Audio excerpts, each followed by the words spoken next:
So why you choose to suffer to get lean, strong, sexy, and even through in wealthy? Because there's massive parallels to fitness, health, finances. And this is typically, like, from what I've seen over 10 years working with professional women, 6 and 7 figure women.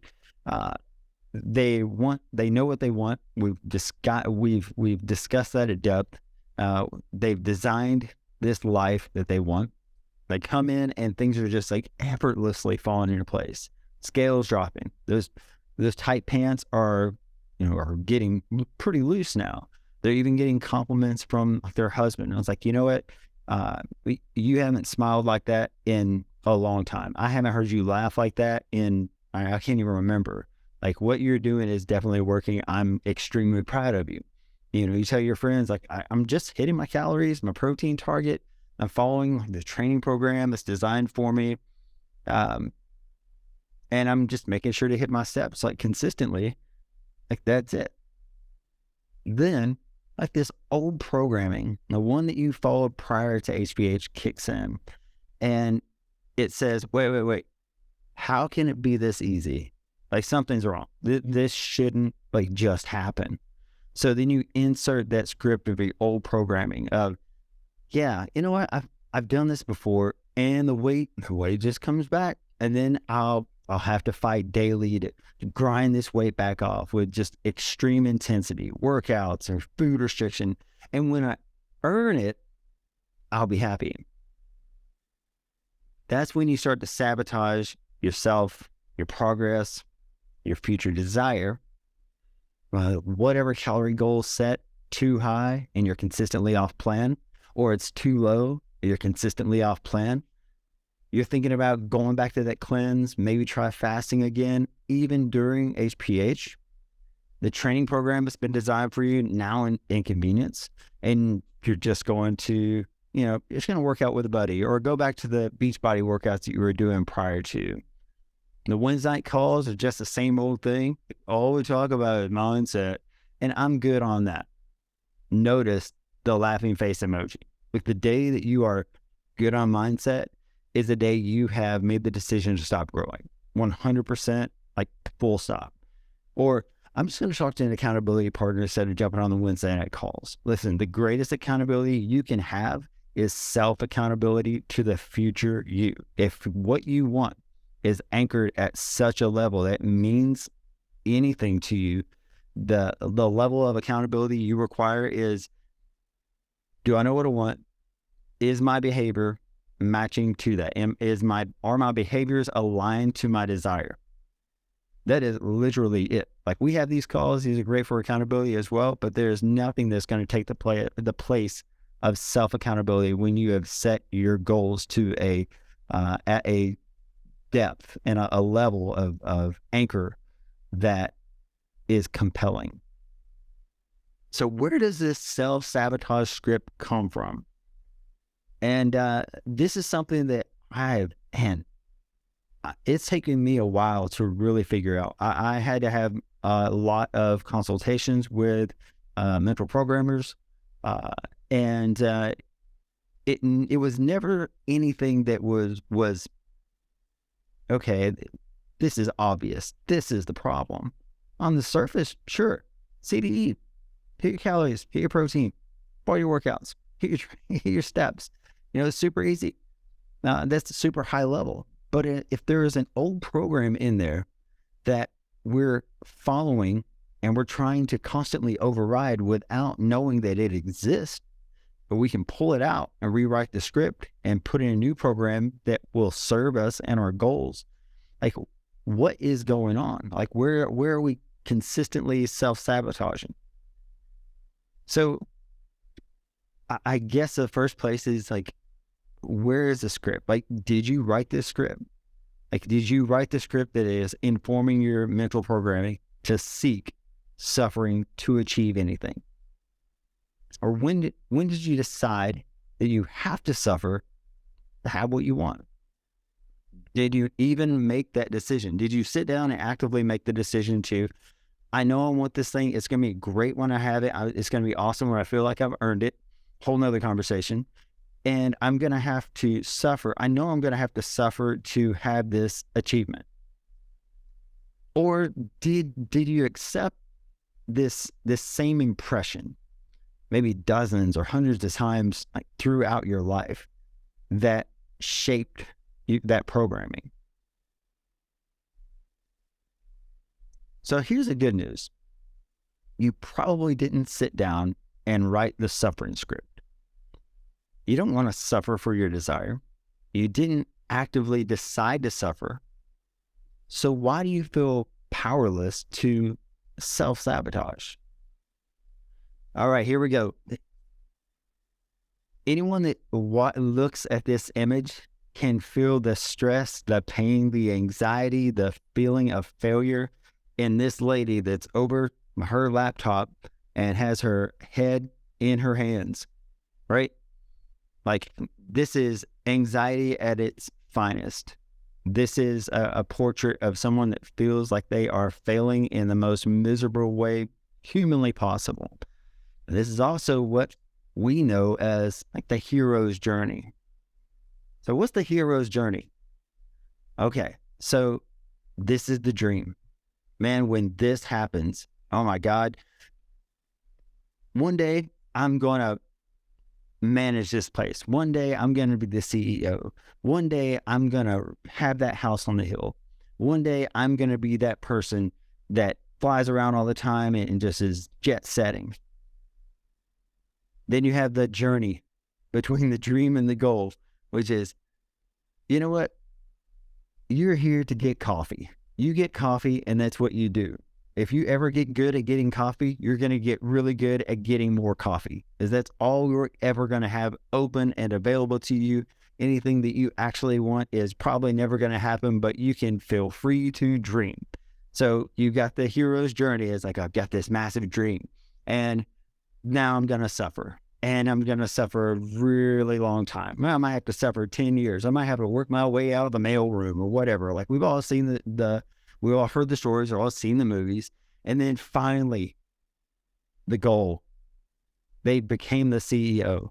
You know, you've got that house on the hill. You finally had that second vacation home. Whatever you had to suffer for multiple years, for 10, 20, 30 years even, to finally, some people have to wait till they retire to have those things.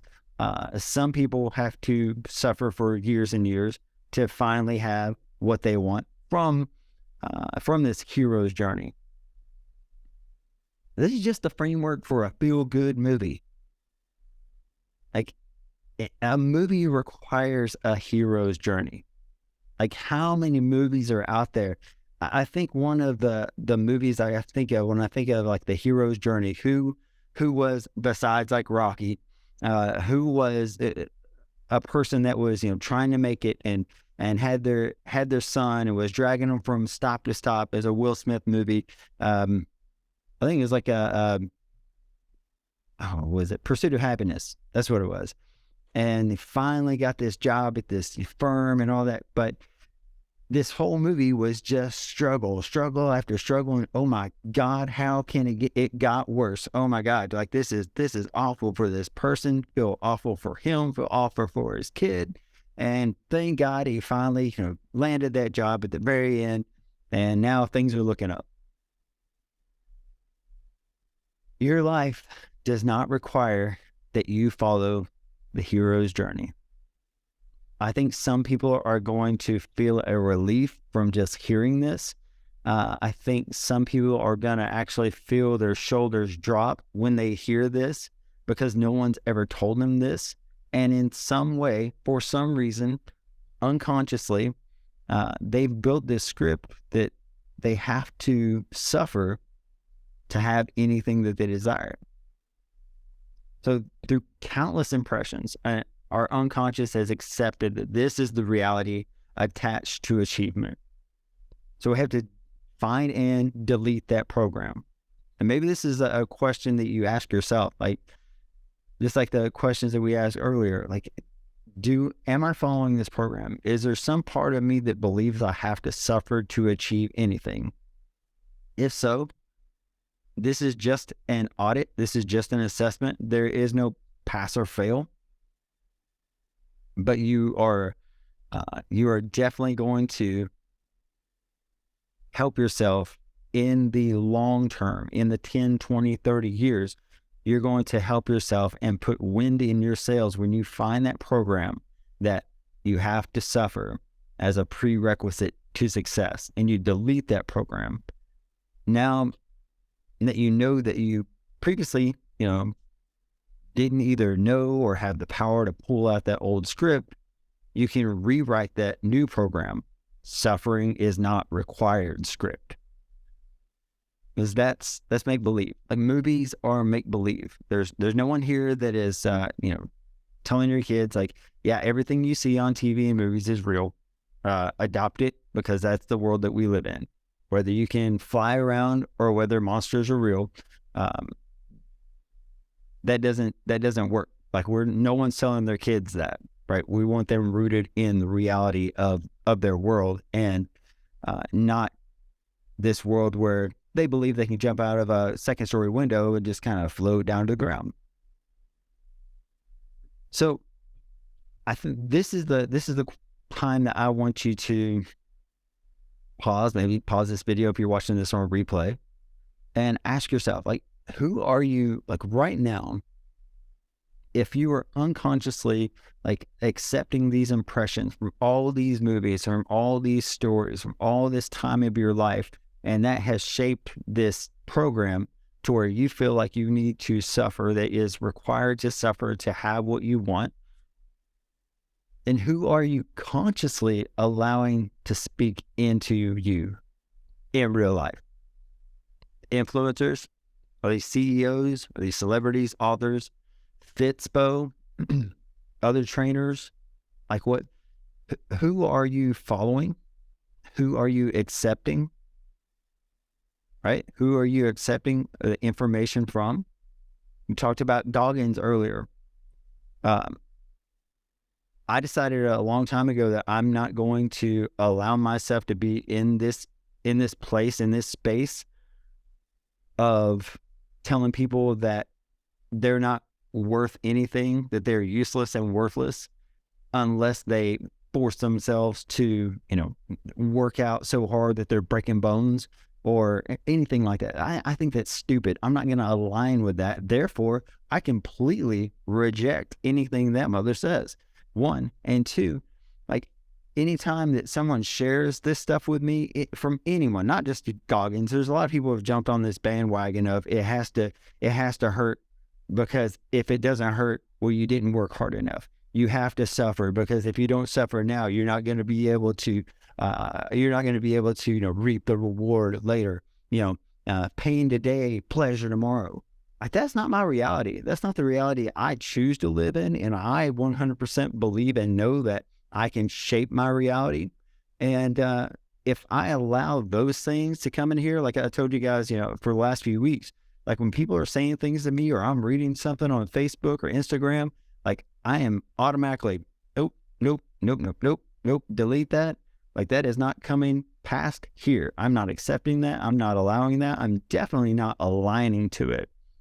So if there was any homework for this week, it would definitely be, who am I allowing to feed into me? Like, who am I allowing myself to just accept the information they're presenting? Now, there's some people that what's the Sarah Blakely that started Spanx? Like, she has a hero's journey. She absolutely does. And like, I love hearing her stories, that she's just resilient and went after what she wanted. Had so many, I think it was like 30, 40, I don't know how many times she made the presentation, and then finally got, a look from somebody. Like, yes, that happens, but it's not required. There are plenty of people out there that have their best health, that are in their best wealth, that are 100% happy with their life, and they did not have to suffer to have it. Yes, they had to show up. Yes, they had to design who they wanted to be and who they needed to become to have what they wanted. but they didn't intentionally like go out there and put themselves in positions of pain just so they could realize pleasure. Right? So how do we course correct? This is from the active side of things, like actively listening, identifying the things that people are speaking to you and what you may be unconsciously aligning with. Right?